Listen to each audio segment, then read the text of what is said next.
Kumusta sa lahat mga kaibigan? Ako si Valor. Ngayon ipapakita ko kung paano maglagay ng Roman numerals sa Google Docs.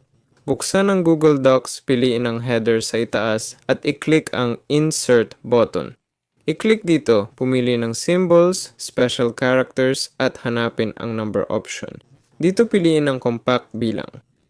Ito, ayon sa pagkakasunod. Pwede kang magsulat ng symbol dito, makikita niya ito. Ayun. Piliin ang unang numero, i-click ang Insert, i-click ang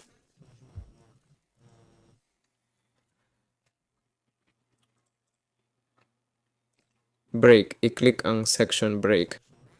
Tama? Piliin natin ang pangalawang pahina. Ayun. Pumunta dito at isulat ang numero 2. Tanggalin ang link dito at ilagay ang 2. Insert, symbols, special characters, 2 at iba pa. Yun lang. Ako si Valor. Paalam sa lahat.